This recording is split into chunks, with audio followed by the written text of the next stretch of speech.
Slackline, and we're here at Golden Gardens Beach in Seattle. I've had a few requests recently to explain how to set up a 2-inch wide slackline without using a ratchet. As you guys might know, I'm not a huge fan of using ratchets. I just don't like them. They eat your webbing, they pinch your fingers, you bleed everywhere, sometimes they explode. It's just, they're not good. I like, plain old mechanical pulley style physics. So I have with me a 2-inch line here in my hand. This happens to be a Gibbon line. These are pretty fun lines. They're really good for acrobatics and tricks and stuff. I think really that's the benefit of a 2-inch line, is they're not very slack. They're actually pretty tight, so you can do a lot of acrobatics on them. I don't really consider them slack lines, but they're really fun for what they are. They're sort of a sports car of slacklining. So if that's what you want, is that sort of really tight, springy factor, then go for it. So I have a Gibbon line. Down at that end of the line, you can see I've just hooked it up with a carabiner. Gibbon's nice enough to sew a loop into the end for me. So for one end of it, hooking it up is no big deal. You do it just like Gibbon would tell you to do. You can also use just regular 2-inch tubular webbing that you buy at REI for 64 cents a foot. And if you do that, you would affix at that end with the other trick I'm about to show you. So when we want to set it up, basically like a 3-into-1 primitive system, you measure it out and you get to the distance that you're going to normally be at. So I'll just say right about here. And then here's the trick, is instead of just passing this through a lock ring, you take some 1-inch, and you're going to need about, at least I would say 10 feet, maybe closer to 15 feet. It depends on the size of your line, but it's going to be 3 times whatever the gap is. You take that 1-inch, and you fold the 1-inch over, and you tuck it back inside the 2-inch. So I'll try to make you be able to see what I'm doing here. Got the 2-inch tucked inside the 1-inch tucked inside the 2-inch. Folded it over. And this time I'm going to use a 2-inch lock ring instead of a normal 1-inch lock ring. So I pass it through the loop just like normal.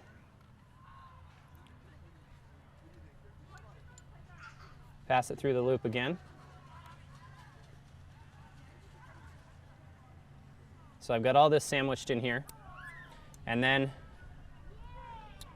I use a non-oval beaner. I use a pear-shaped beaner, and I pass the fat end of the beaner through the loop and leave it there. You want to be careful not to use an oval, because an oval beaner is too thin. It's not 2 inches wide here, and it will end up pinching the fabric and sort of burring it and just causing issues. And I sort of learned that the hard way, unfortunately. Then from here, the beauty part is that you've got this nice 1-inch line affixed, and you can just treat this like it's a 1-inch primitive.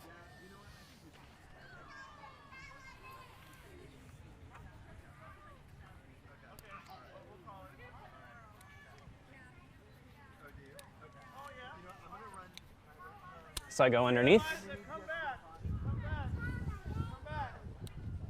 and I go, what am I doing here? And I go underneath.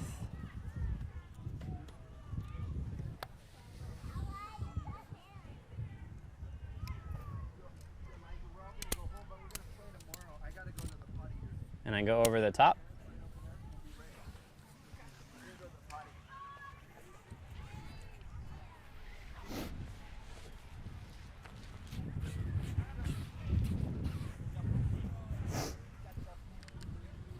And then the last step is that I go inside and I tuck this loop. And then just for safety factor, I'll go, since these are all locky beaners, and just screw down the gates on them so they can't come open. Okay. So 2-inch, because it's really tight, does not like to stretch very much. Or because it doesn't like to stretch very much, it's really tight, sort of chicken and egg kind of thing. So by yourself, you're probably not going to get this tight enough to do much more than basically be sort of a really crappy slack line. It wobbles a lot, but doesn't really stretch.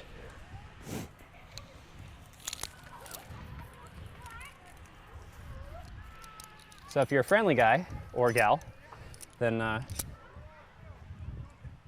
you probably brought some people with you to the beach. And now would be the time to get them to help you pull it taut. I'm a bit of a loner, so I'm going to use my little pulley multiplier. This is somewhere else on the Northwest Slackline site under an article entitled Strength of 3 Men, I think. This is just sort of like a $30 to $50 kind of add-on you can build yourself at any climbing store.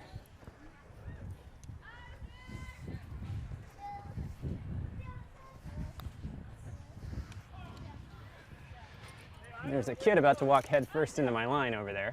You might want to get a shot of that. Kids love slacklines. Don't know if I've mentioned that before.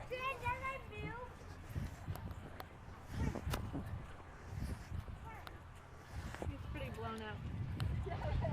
Oh, go ahead and twist the ring then.